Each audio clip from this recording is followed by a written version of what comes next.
Are you your own worst critic? Do you beat yourself up over every little thing? You're not alone, okay? It is time to rewrite your story. I'm Alicia Soikawa, the Empowered Woman, and today we're going to talk about how to stop being so hard on yourself. I probably am the queen of doing that. It's something I've heard a lot from people that know me, like, why are you so hard on yourself? Why are you so set these rules that everything has to be a certain way and make things so difficult for yourself? And I'm sure there's some trauma thing that happened when I was younger that created this. I think a lot of us women and men going through things, if you were raised a certain way. I'm the oldest child of 3 in an immigrant family. There was an expectation for me to have everything done perfectly and be that person. And I think that I've been carrying that my whole life, and I've been working on it physically, and I catch myself still in that pattern. So I thought that this video is so necessary for all of those achievers out there and people trying to go to the next level and become a different version of themselves. Is let's stop being so hard on ourselves. How do we do that? Easy said, harder to actually accomplish. Sometimes you catch yourself in these old patterns and you're trying to figure out how do you stop it. One of the things I think it's important to think about is figure out when you're having these conversations that go in your head. Our minds are very scary. Our mind is a scary place to be. A head coach in Tom Ferry International Coaching with real estate says that all the time, and your head is a scary place to be because you have a lot of thoughts going that don't serve you. And it's definitely a fight or flight. It's like a protection mode, right? We go into fear to protect ourselves from physical harm, from emotional harm. So we go and get into protective modes instead of understanding and coming up from a place looking from our heart. We go and stay in our head. Tony Robbins always says, if you stay in your head, you're dead. If you're in your heart, you're smart. I love that saying because I think sometimes we make decisions that are overthinking and things that hurt ourselves and we don't even realize it. So sometimes that inner critic or that judgment of ourselves comes from cultural, like I said, childhood, which I know that's definitely from me, and perfectionism. And perfectionism is something I heard also that is the lowest standard because it doesn't exist. Like there's no such thing as a perfect thing. And if there's no perfect thing in this human world, yet we're trying to achieve something that doesn't exist, that's why it's considered the lowest standard. And signs that you're being hard on yourself more than you realize is if you're berating yourself, if there are actually people that like hit themselves. Like I think out of frustration or self-cut, I know it's just the craziest thing to me, but I know that's a condition that young girls go through or teenagers or even adults where they just self-mutilate themselves to punish themselves. I think sometimes some of the religions really stress on like so many punishments for bad behavior or bad talking, and it's like this, you're in the corner and you're like, I'm being a bad person, so because I did something bad, I'm a bad person, and assigning shame. I think the word shame is probably the best thing I can think of that goes with that. And then what's interesting is that when you start feeling shame and guilt over something that you shouldn't, that's like a sign that something is not right here. So part of this whole video is to understand you have to kind of get more heightened in your own self-awareness and having those conversations. And journaling, I'm telling you, is huge for me. Just dumping things out in your head, whether you do a voice notes journal or you do a hand journal. Sometimes just thoughts free flowing without any restrictions, even just writing for a couple pages every day, gets it out of your head. And even if it's you're like, oh, I'm debating on this and I feel like I should be doing this and I'm not doing enough of this, etc. It's always I'm not enough, and I want to be good and I want to be loved. And you have to think about, why are you feeling that way? What is the outcome you're trying to have? And who does it benefit to be hard on yourself like that, right? Sometimes it's like, oh, you don't get to eat a dessert because you overate. It can be as easy as something as simple as that. I see women doing that all the time, or assigning like that food's bad and this food is good, etc. There really is no such thing, but we label things and we label ourselves and put ourselves in these buckets that don't tend to serve what we're trying to go to, our next level, right? So this is what I'm talking about. And if you're having signs like that, that's how you know, okay, we need to have a self-check here of how we can stop doing that. And one of the things I think is when you're holding yourself accountable, there's a difference between being accountable for something that you said you want to do and berating yourself or yelling at yourself, tormenting yourself for an outcome that's not your fault, number one, or something happened out of your control that then you're assigning blame for. And we talk about in this culture gaslighting and narcissism in relationships where someone will do that to you to make you feel bad. And so then they condition you to believing you are bad. So sometimes we do that to ourselves. We gaslight ourselves. And so you need to recognize when that's happening. And how do you stop it? Is that you first have to know it's happening and you're doing it. Second is having a different go-to reaction. So if something bad happens that you don't like and you feel you're responsible for it, just acknowledging, hey, this isn't going the way I want it to go. I did the best I could and I'm going to let it go. And tomorrow's a new day, right? And just walking away.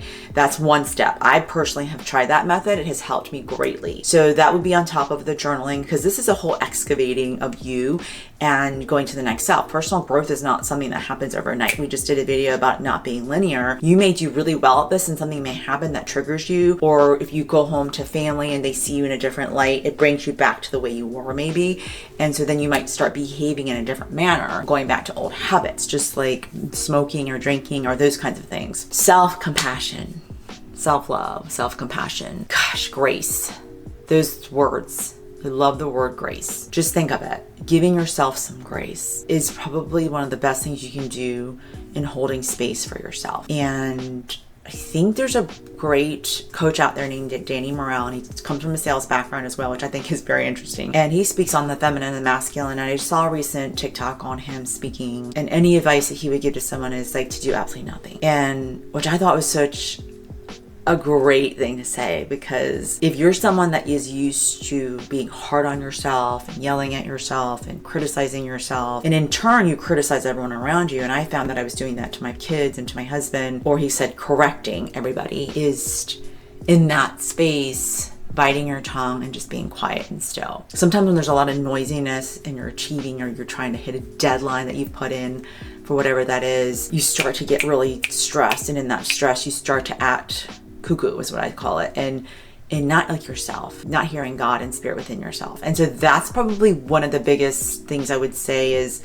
where do you need to add more grace in your life and hold space for yourself? And it could be little by little by little. Like it could be a daily practice that I do that in the morning, or I do that in the evening, or if I find myself getting riled up, I have this thing, like I call them little flutters or the ick feeling, where I feel that going on, I'll go into a meditation, 10 minutes, even 5 minutes, 20 minutes, or sometimes I'll block a whole hour off. I'm like, I just need to go into meditation so I can come out and be the better version of myself. That would be an example of holding space for yourself and giving grace. And sometimes that means canceling. Like if someone brings out the worst in you, or you know you can't be around someone, I highly recommend you don't. Even if it means canceling and saying, unfortunately, I can't make it. That's holding space for you and holding regard for yourself and giving yourself self-compassion. That would be an example of it. Now, don't hide. I'm saying, like, don't use that as an excuse to get away from achieving things you were saying you want. I think there's a delicate line there, but I think that people can see and differentiate what I'm talking about, especially if you're finding out that you're really having a hard time just being hard on yourself. You know, when you start to give yourself more self-compassion and grace, things just tend to open up a little bit more. And I've seen it happen for myself. I've seen it happen for other people around me. It's absolutely beautiful. And I highly recommend that. That's probably why I've been so drawn to the pranic healing space. Energy life force healing is working with the energy and understanding how to erase guilt and shame and bring in, you know, more of that crown chakra, which is divine energy, right?